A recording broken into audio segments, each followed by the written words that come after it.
Ju Furno, como está você?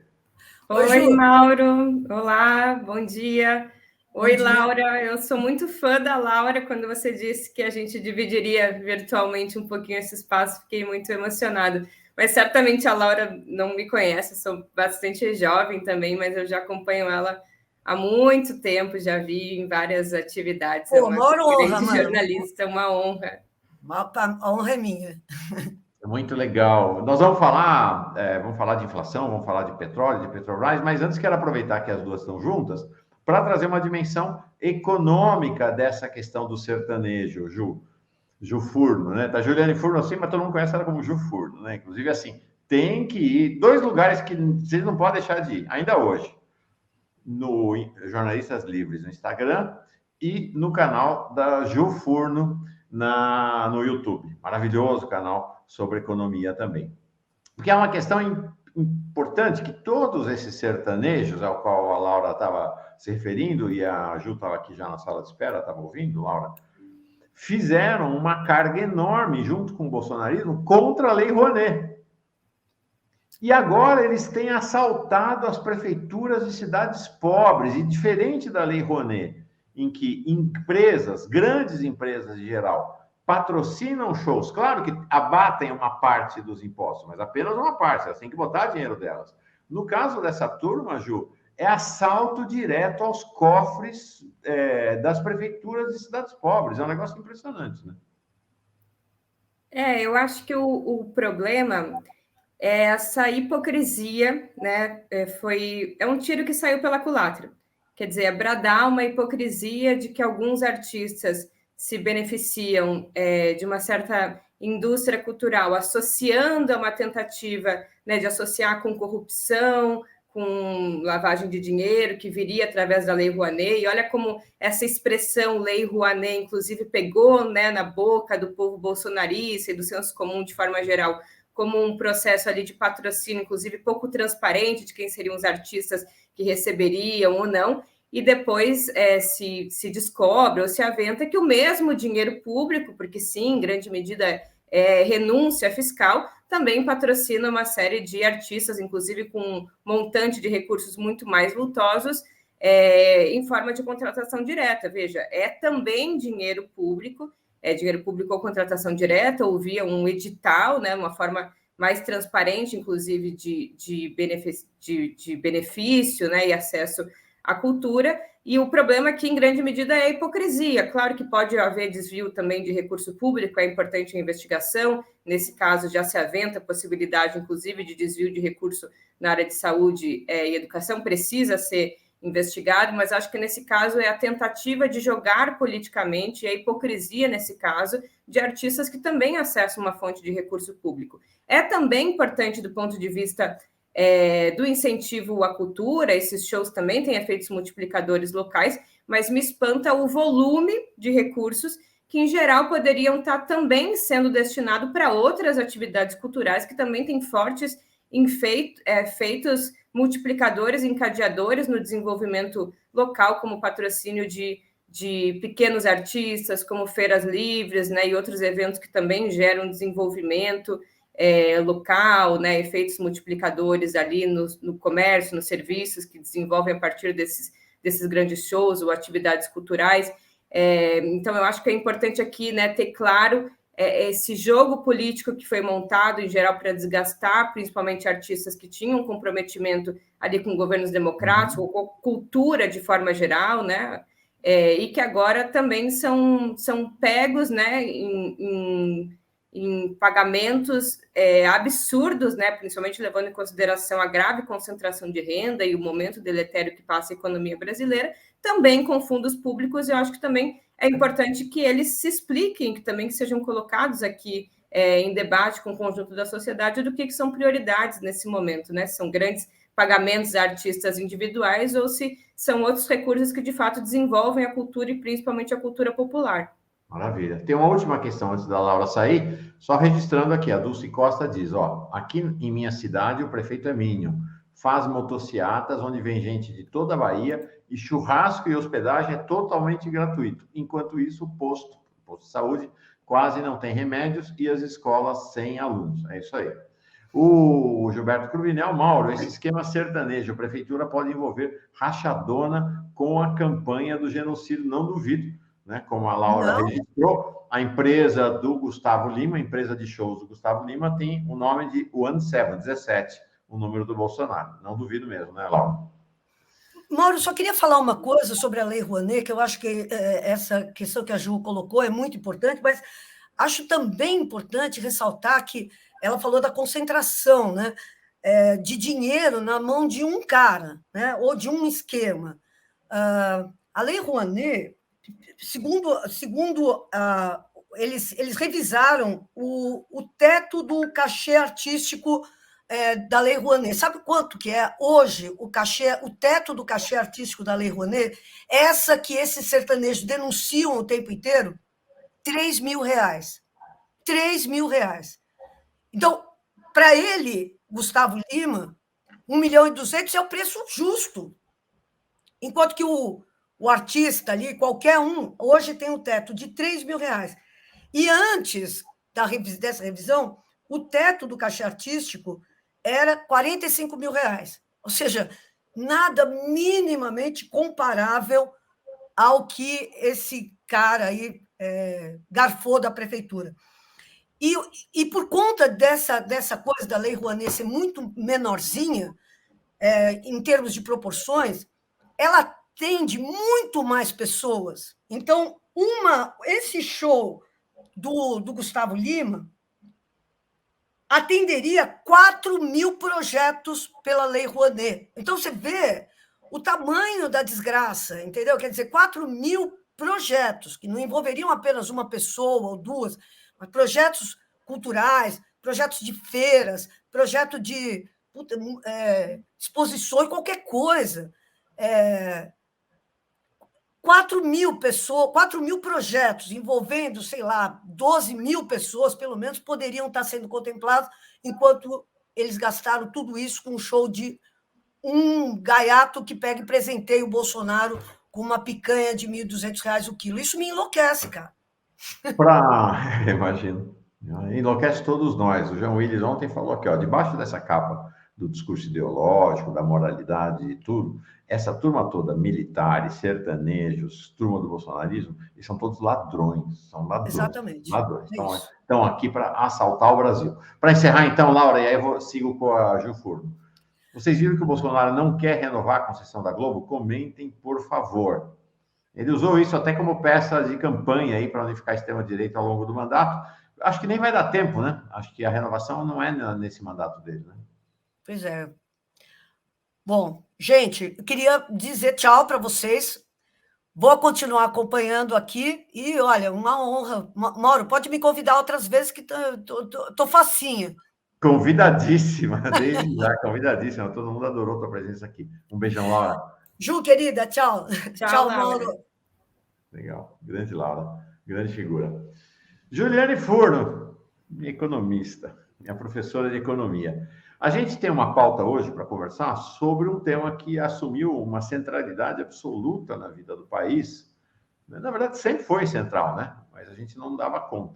É um pouco aquela coisa, né? Saúde, a gente vê a importância quando perde, né? Petrobras e petróleo e gás e tudo, a gente vê a importância quando perde, né? Quando está perdendo, e agora que a gente está vendo a importância. Mas antes disso, eu queria falar contigo sobre algo que me chamou a atenção, que foi a manchete do Valor Econômico de hoje, relativa ao tema da inflação. Está aqui, ó. Foi manchete e o que a gente chama de submanchete do Valor. Banco Central vai fazer tudo o que estiver ao alcance para trazer a inflação à meta, diz Campos Neto. Então, eu vou dizer para vocês, sem falar de economia, para falar de algo que eu entendo que é o discurso, sobre o império do discurso. Quando alguém diz que vai fazer tudo que estivesse ao alcance para fazer alguma coisa, é porque já não vai fazer, é porque já ferrou, é porque já foi para o vinagre.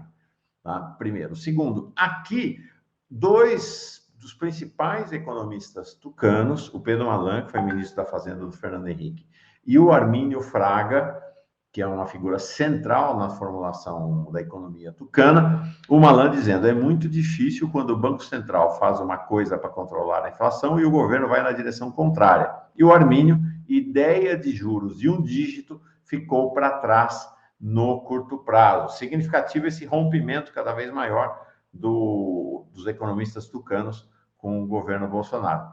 Queria te ouvir, então, sobre inflação e sobre o posicionamento dessas personagens também. Vamos lá. A primeira coisa que chama atenção é a primeira manchete. Vamos tentar, você fez a análise do discurso, eu vou tentar fazer uma análise econômica ou da pobreza dos nossos economistas quando se pensa a inflação e principalmente os instrumentos para combater a inflação. Quando o Campos Neto fala, eu vou fazer de tudo que estiver ao alcance para trazer a inflação à meta, você pensa, bom, eu tenho um cardápio de opções de política monetária e eu vou fazer de tudo. Não, eu vou fazer de tudo significa eu vou fazer uma coisa, que é vou tacar juros, vou tacar choque na política monetária até que a inflação vá para a meta.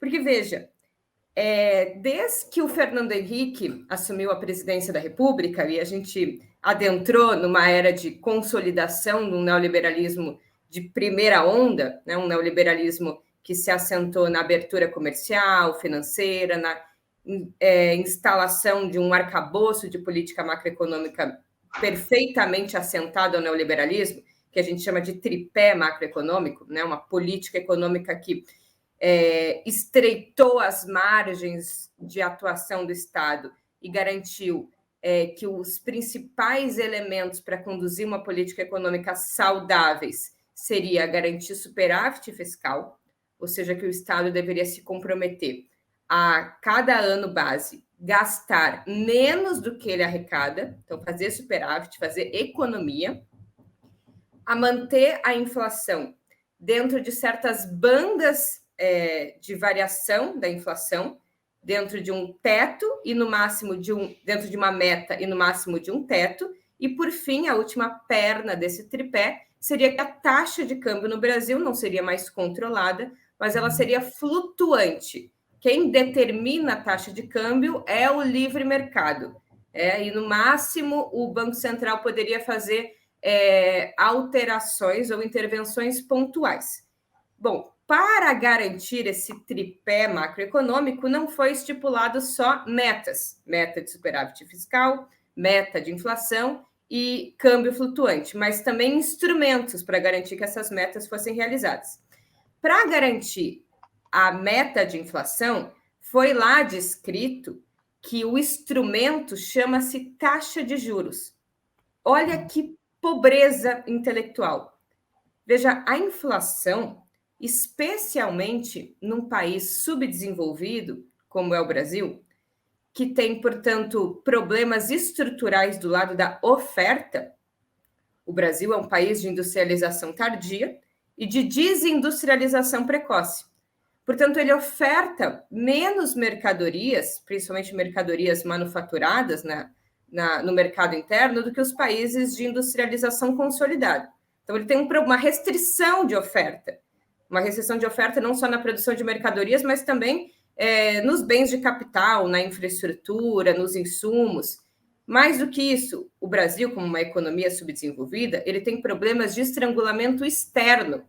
Veja, nós somos uma economia dependente. A China, quando decide, por exemplo, reduzir o seu nível de crescimento econômico, tem um impacto importante na economia brasileira. Os Estados Unidos, quando define aumentar a sua taxa básica de juros, tem um impacto na economia brasileira. Veja, a economia brasileira é uma economia reflexa às decisões que são tomadas no centro. Ela é dependente. O seu comportamento interno depende de decisões internas, mas também de decisões externas, diferente das economias centrais, que são autopropulsoras.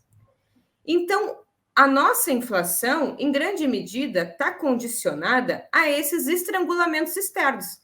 Chegou uma crise, os fluxos de capitais que vertiam para cá, agora vertem para lá, porque todo mundo, em momento de crise, quer se refugiar no dólar. O que acontece? Inflação. Uma inflação que não tem nada a ver com a nossa dinâmica interna, mas com a própria racionalidade dos capitais que, em momento de crise, vão sair do Brasil, portanto, vão depreciar nossa taxa de câmbio. Mais do que isso, a gente tem uma desigualdade muito exacerbada no Brasil.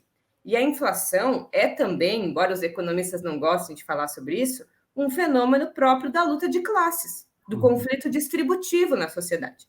Tem gente que consegue se preservar mais dos efeitos inflacionários, tem gente que sente mais os efeitos inflacionários.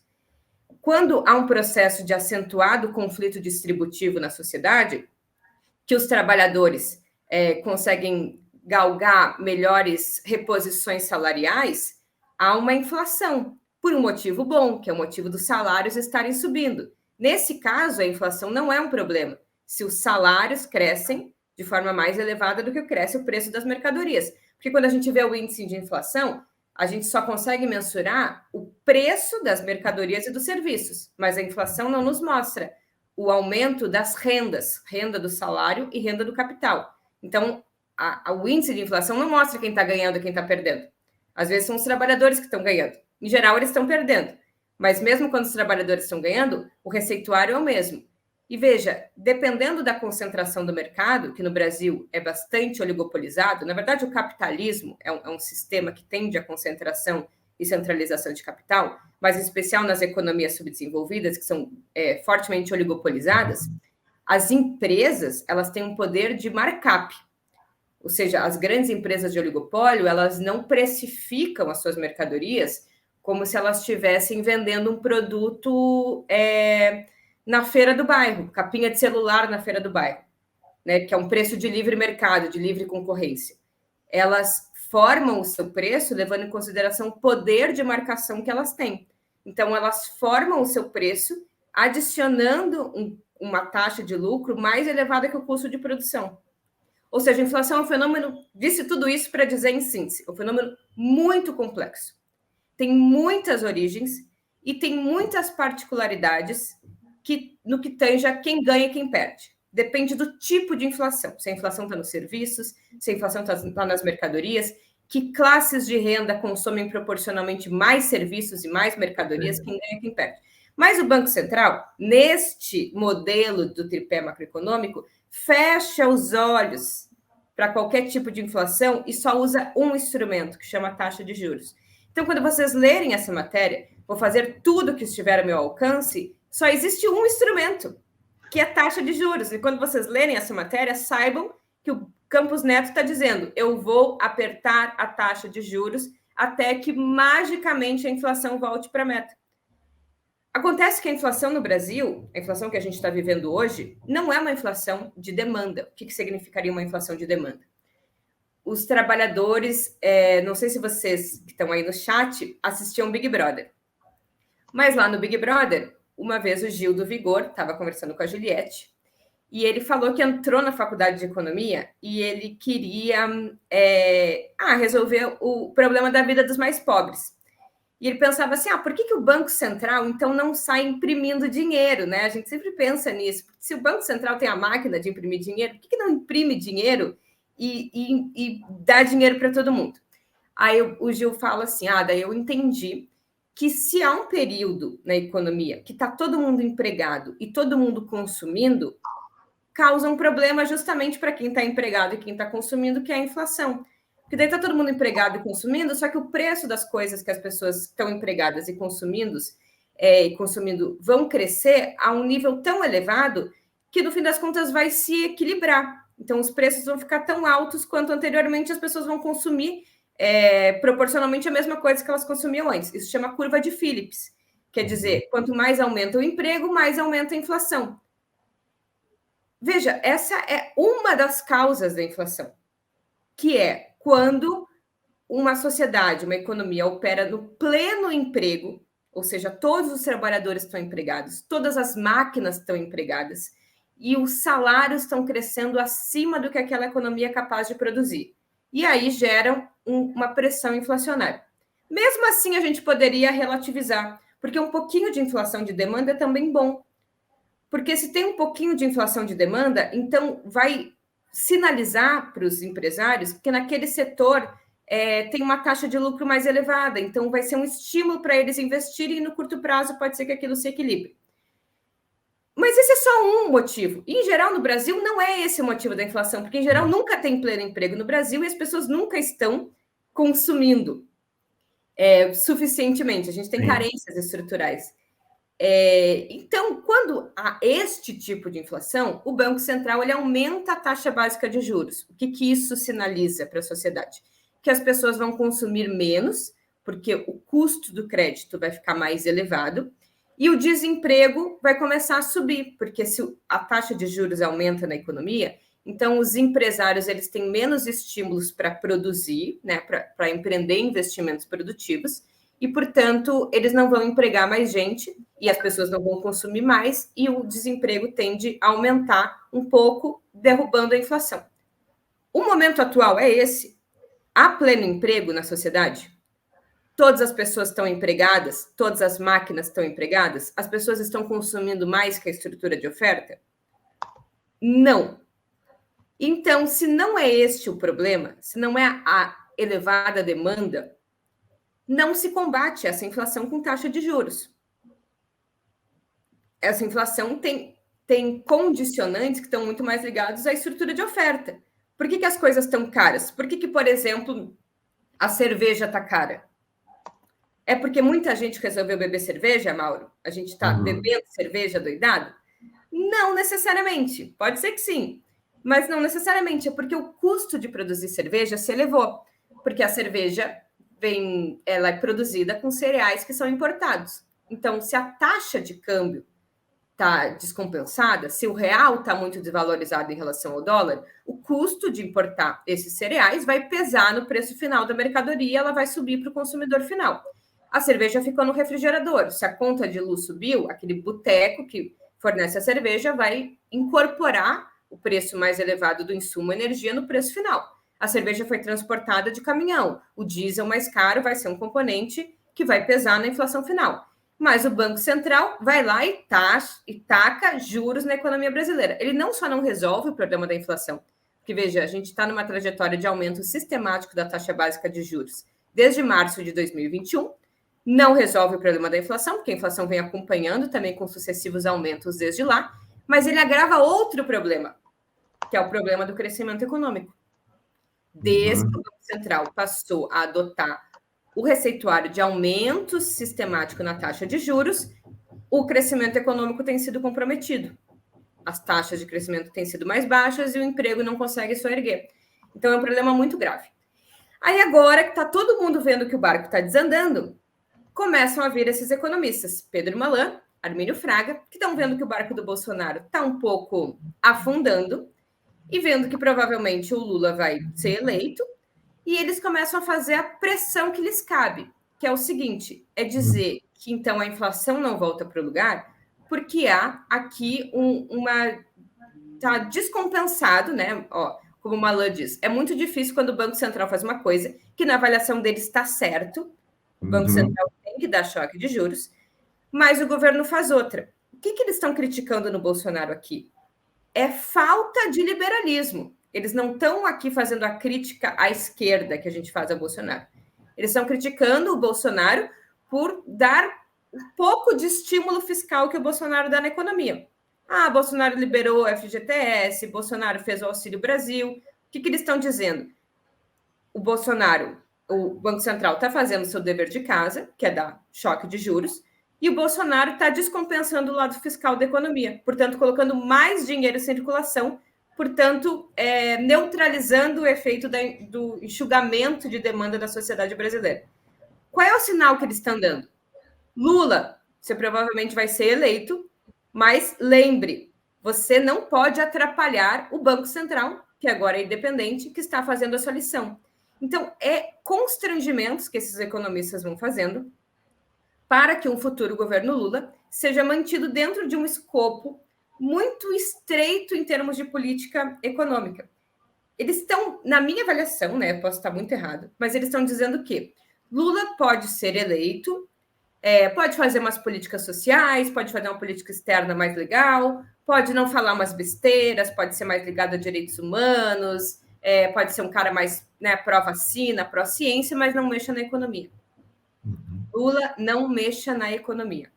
A economia deixe como está e ajude, inclusive, para que a economia se desenvolva melhor, porque ela só não teve bons resultados porque o Bolsonaro era meio doidinho, meio autoritário. Aqueles inventam, né? Que ele era populista, né? Essa Era expressão populista, descompensava ali, afugentava os capitais, porque ele falava umas besteiras. O Armínio Fraga também, na sequência, dá o seu recado. Olha, não faz mais sentido viver aquela era que a gente vivia de inflação de um dígito.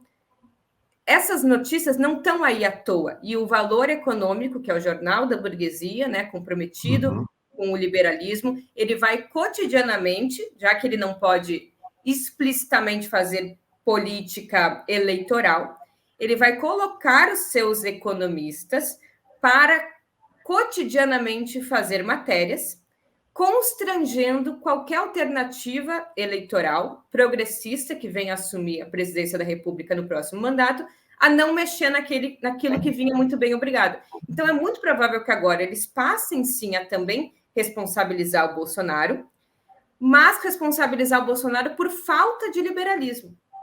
E ao responsabilizar o Bolsonaro por falta de liberalismo, eles vão constrangendo a futura equipe econômica do governo Lula a não fazer grandes inflexões na economia, porque os fundamentos econômicos seriam radicalmente modificados e qualquer coisa desse tipo cairia no que eu chamo de terrorismo fiscal. É quando você faz um temor na sociedade de que qualquer mudança na política econômica vai causar mais mal do que ela causa agora.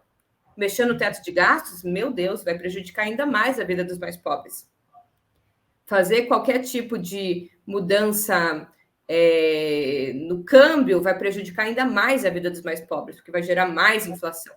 Reduzir a taxa básica de juros vai fazer o câmbio o real ir a 11, o dólar ir a 11 reais. Esse é o terrorismo fiscal, é você colocar medo na população, o capital vai embora, a taxa de juros vai explodir, o câmbio vai explodir, a inflação vai a hiperinflação. Então, me parece que esse é o recado que eles nos querem dar. Eles querem nos constranger, estreitar nossa possibilidade de mudar a economia, porque, em última instância, eles podem perder o Bolsonaro, podem perder a parte que eles meio não gostam no Bolsonaro, mas eles têm que garantir que o Lula seja constrangido a não mudar a política econômica. Esse discurso lembra o discurso do Mário Amato, já falecido, morreu em 2016, quando era presidente da Fiesp, na eleição de 2002, quando ele dizia: se Lula ganhar, milhares de empresários vão embora do Brasil. É a mesma lógica. Agora, uma coisa, sabe, Ju? Lembro-me bem que em 2014, o Armínio Fraga, o mesmo Armínio Fraga agora, que, por sinal, é uma turma de economistas que virou bilionárias, tá, gente? Virou banqueiro, é tudo gente hoje do mercado financeiro. Eles são apresentados como economistas para a sociedade, mas, na verdade, eles são protagonistas do mercado financeiro e enriqueceram com isso. Em 2014, eu lembro-me bem de uma entrevista do Armínio Fraga para a Folha de São Paulo. Ele era o economista da campanha do Aécio. E o destaque, o foco da entrevista dele era dizer o seguinte: a política de aumento real do salário mínimo precisa acabar porque ela está destruindo com o Brasil. Fiquei muito chocado na ocasião, mas está aí, né? Sim, teve outros economistas que em 2015, aqui, amigos, diziam que o desemprego tinha que aumentar, com todas as letras. Se vocês aí digitarem no Google, vejam ali, 2015, desemprego tem que aumentar. Eles diziam com todas as letras, para a inflação ceder em 2015, o desemprego tinha que se elevar, o salário mínimo tinha que cair. Pô, lembra da reportagem da Globo News? Sim. Desemprego e recessão derrubam a inflação e devolvem poder de compra aos brasileiros. Né? Sem ficar muito corado, eles dizem isso. E é verdade, mas é verdade por um motivo ruim. O desemprego e a recessão derrubam a inflação porque as pessoas não consomem mais. E devolvem poder de compra, sim, mas só para aqueles que ainda permanecem ocupados. Não é essa a sociedade que a gente quer construir. Né? Querem colocar o Lula na coleira, exatamente o que a Juliana estava nos explicando aqui. O que você acha da posição que o Lula tem repisado várias vezes, de que essa história de teto de gastos vai acabar? Né? De que ele vai confrontar essa ideia do teto de gastos e como é que isso, ao mesmo tempo, concilia com vamos chamar assim, uma responsabilidade na gestão pública. É fundamental, a coisa mais importante para concretizar qualquer mudança fundamental na vida do povo brasileiro é flexibilizar, acabar, modificar o teto de gastos. Veja, o teto de gastos, ele inibe qualquer possibilidade de fazer política pública de transferência de renda, de fazer política pública emergencial de geração de emprego, que é uma principal herança mas principalmente potencializada pela pandemia. O teto de gastos impede o fortalecimento das universidades, do sistema de saúde, que ficou muito comprometido nesse período. Veja, o teto de gastos ele é a maior amarra fiscal e antidemocrática que a sociedade precisa lidar nesse período, porque o teto de gastos ele impede que a própria afirmação democrática nas urnas possa ser concretizada.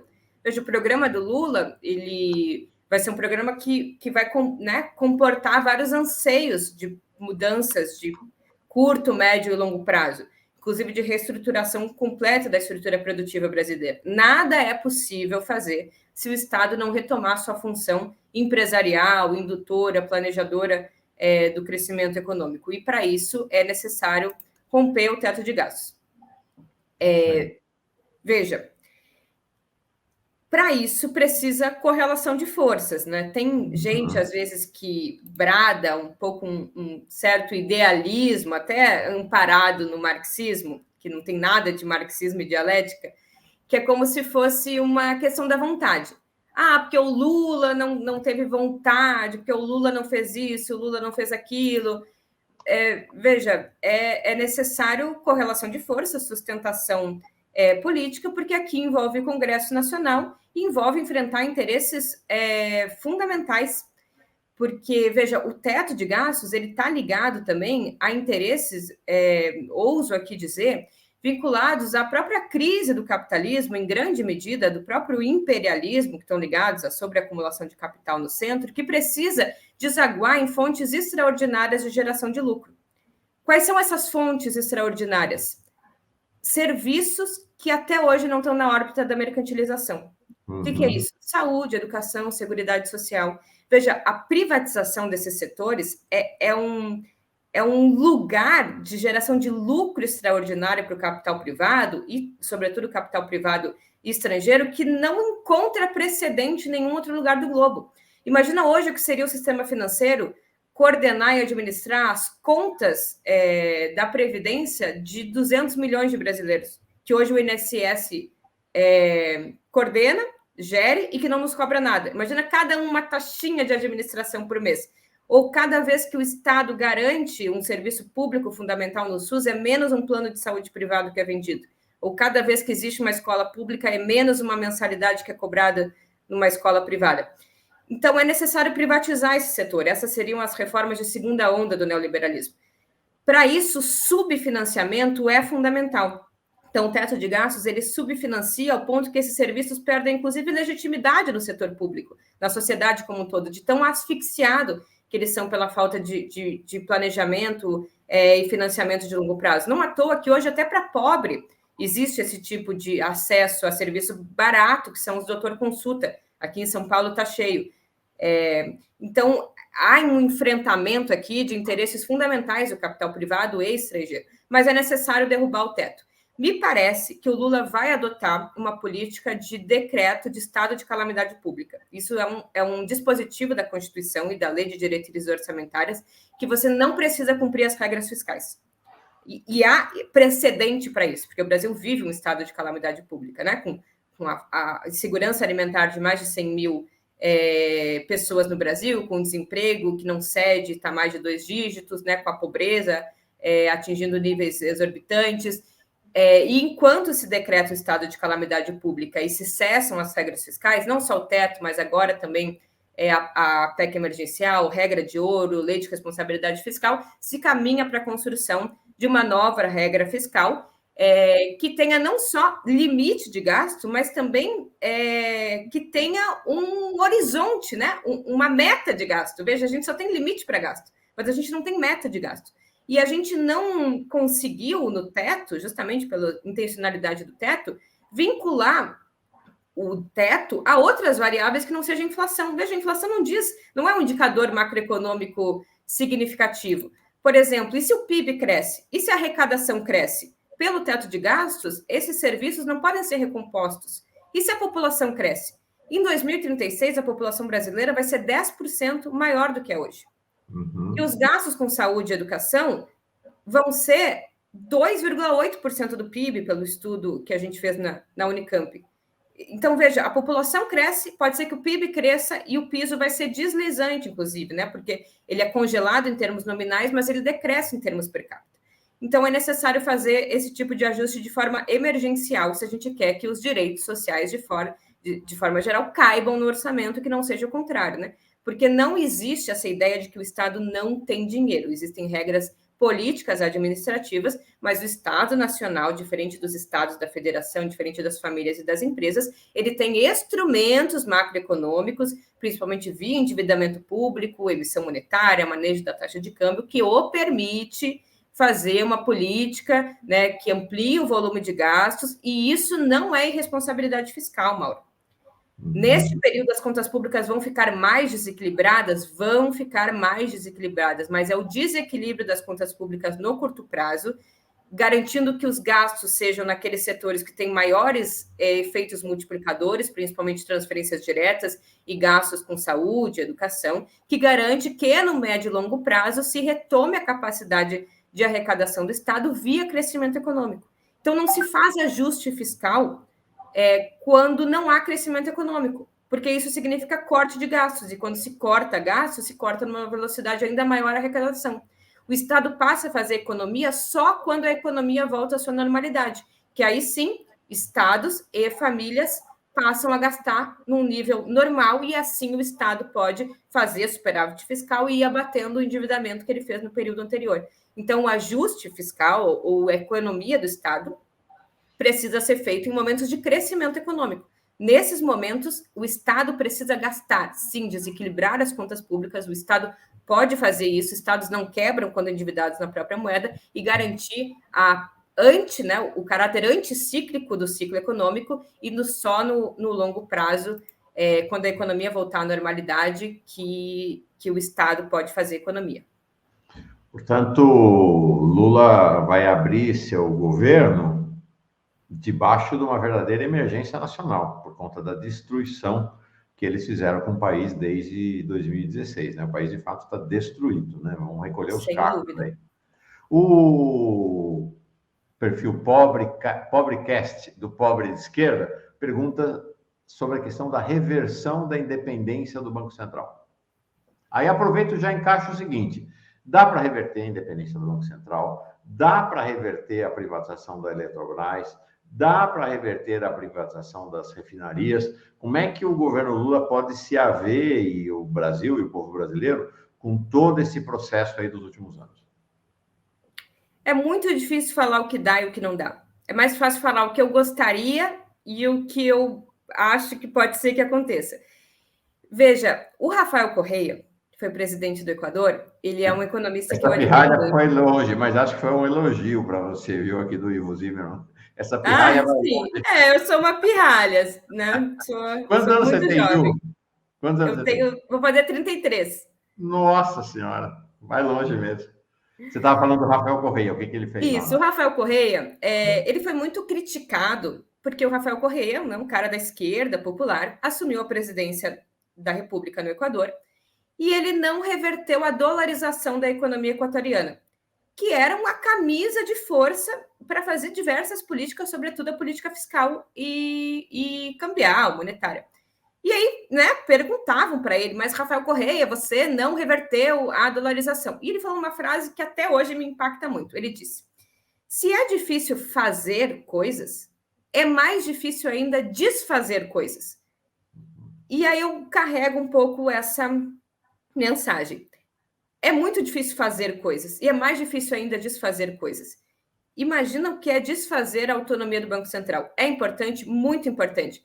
Vou poupar esforços para que isso aconteça? Jamais. Eu acho que a descoordenação Tesouro Nacional, Banco Central, é um gravíssimo problema para um governo popular no próximo período. Porque não é possível que a gente pense uma série de elementos do ponto de vista da política fiscal e o Banco Central vai lá e toque juros na economia brasileira.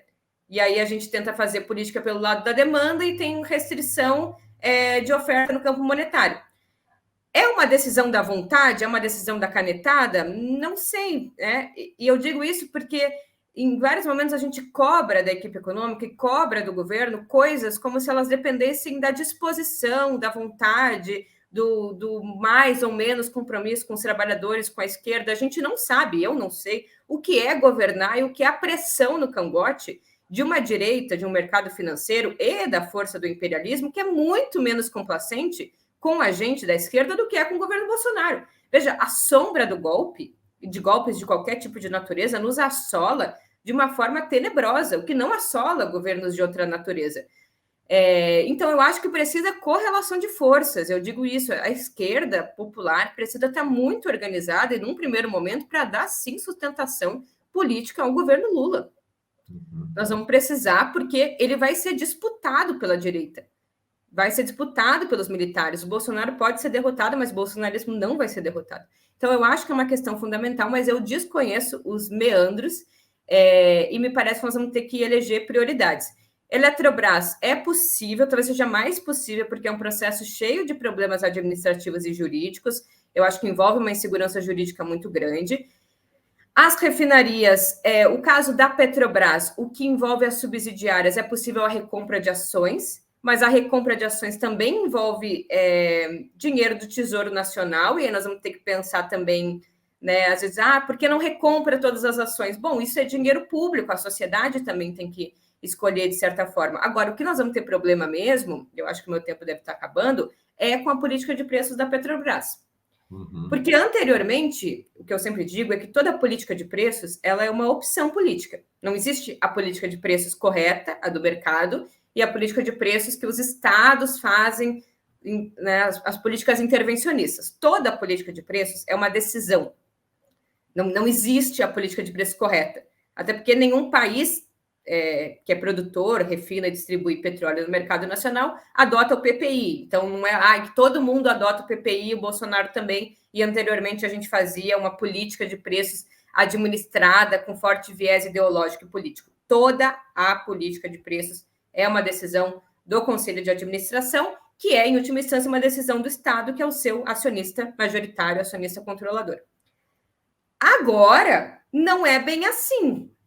Porque agora o Bolsonaro nos deixou mais um constrangimento, que anteriormente a gente optava uma política de preços que tem o preço internacional como uma referência, mas o principal são custos de produção. Agora o preço internacional, a taxa de câmbio e os custos de importação são a formação mais a margem de lucro, a totalidade do preço. Só que agora, Mauro, existe efetivamente 400 empresas que se dedicam a uma atividade chamada importação de petróleo. Essas empresas não existiam antes de 2016. Antes de 2016, todo o combustível que era demandado e excedia a capacidade de refino da Petrobras, era a Petrobras que importava esse combustível e colocava à venda. Em 2016, a Petrobras parou de importar. E parou, inclusive, de refinar uma parte substancial da sua capacidade instalada e abriu, então, um mercado que não existia para que empresas importadoras abastecessem o mercado nacional de combustível importado. É uma empresa que ficam em alto mar esperando uma ligação para dizer, vem aqui abastecer combustível. Inclusive, quem criou essa política de paridade do preço de importação e abriu o mercado para essas empresas que não existiam no Brasil foi o Pedro Parente, que hoje é presidente do Conselho de Administração da Sul Petróleo, que é uma importadora de petróleo. Veja como a porta giratória não descansa. E hoje existe 2 refinarias, com a possibilidade de uma terceira, que são privadas. Ou seja, 400 empresas, mais 2 refinarias que dependem do preço internacional. Porque elas não vão importar um petróleo ao preço do mercado internacional e vender no mercado doméstico por um preço mais barato. Então, agora é muito mais difícil. Como é que vai desfazer agora isso? Olha o embate político que representa isso. O gargalo, o abacaxi que colocaram na nossa mão. Então, eu acho que, assim, o que eu poderia dizer é que a equipe econômica tem muita disposição de enfrentar esses pontos, mas não são os economistas que vão fazer isso, não é a vontade do presidente Lula, é também a vontade, obviamente, mas é nós aqui, a nossa capacidade de imprimir uma correlação de forças favorável, aprendendo com o que o Bolsonaro pode nos ensinar, que é quem governa com o povo organizado, governa sustentado numa retaguarda poderosíssima, que é a sociedade mobilizada. Então, vamos garantir o que nos cabe, que é garantir sustentação política no seio do povo brasileiro, estar lá em Brasília, permanentemente mobilizado, fazendo disputa ideológica na sociedade, porque o lado de lá vai fazer. E se a gente não fizer, a gente perde condições de imprimir uma marca mais à esquerda nesse governo. O governo é panela de pressão. Se ele não operar ali no fogo alto, ele é facilmente capturado pelos interesses mornos, mas que rondam ali os corredores do Congresso Nacional e que fungam no cangote do governo, e a gente sabe que esses interesses são os interesses que querem manter o Brasil sob um novo governo, mas uma gestão principalmente econômica que lembra lá os velhos idos dos anos 1500.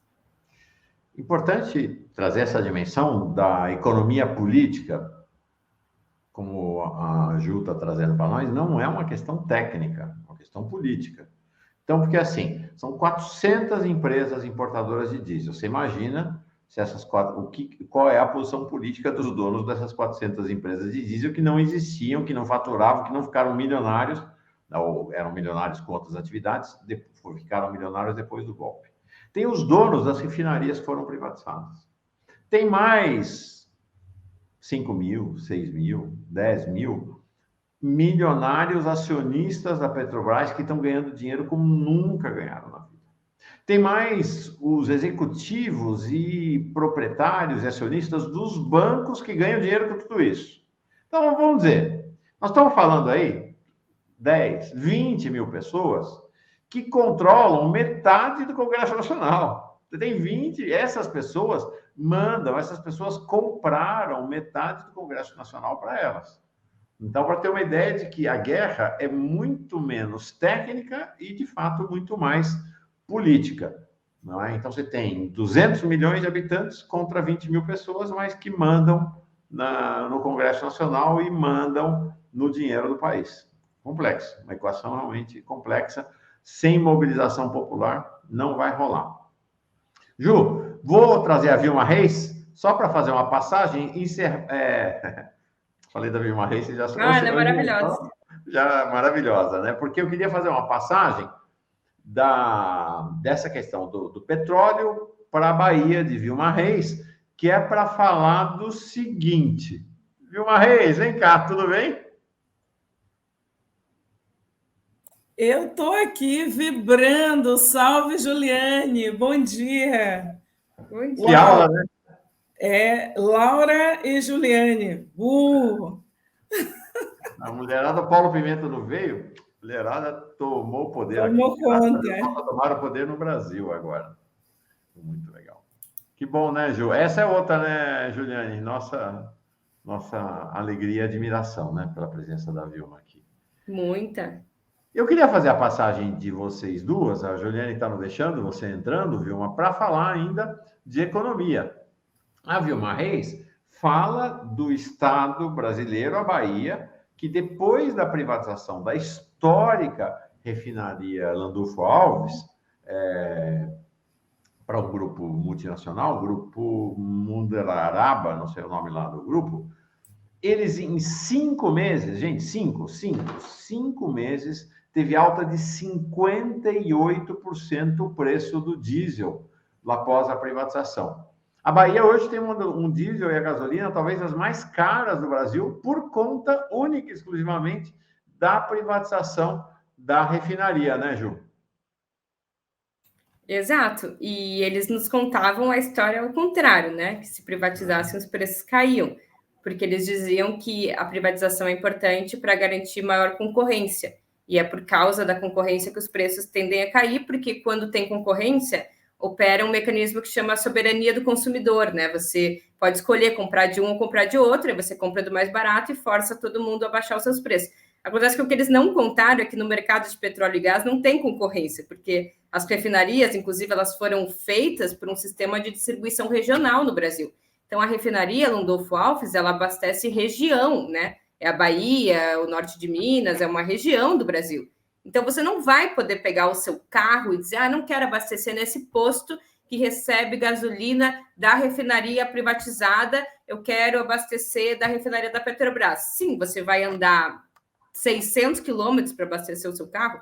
Você não pode escolher, você vai continuar abastecendo no mesmo posto, recebendo combustível da mesma refinaria, só que agora, ao invés de ser uma refinaria da Petrobras, vai ser uma refinaria privatizada, ou seja, você troca um monopólio por outro monopólio, um monopólio estatal por um monopólio privado, porque não existe concorrência no setor de petróleo e gás, porque não é um monopólio natural, como não existe no saneamento, como não existe em vários lugares, você não escolhe qual empresa vai ofertar água na sua casa, é um sistema de tubulação de saneamento que é único. Então, nos venderam, né, essa falácia da concorrência e nos venderam a falácia de que o preço ia cair. Não só não há concorrência, quanto o preço subiu.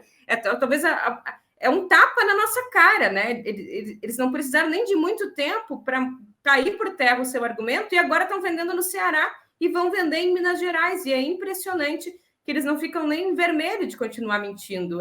E fora todo o desenvolvimento regional, né? Porque vende a refinaria, mas vende os terminais, vende os oleodutos, vende toda uma estrutura regional que foi construída pela Petrobras. Isso, Juliane. E também eles venderam a coisa toda dos fertilizantes. As né? Fafens inteiras. Todas as Fafens. E está essa guerra no Paraná em todo canto, né?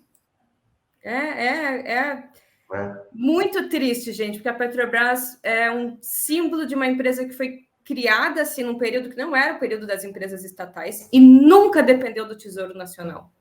Uma empresa que nunca dependeu do imposto do povo brasileiro, virou líder em tecnologia, em águas profundas, construiu um grande sistema de integração do poço ao posto, e depois que está tudo pronto, o setor privado vem, abocanha o filé, que é a parte que não tem risco, que é a parte do refino, né? Porque você não tem que prospectar e descobrir petróleo, e nos impõe ainda uma tarifa mais cara. É para chorar.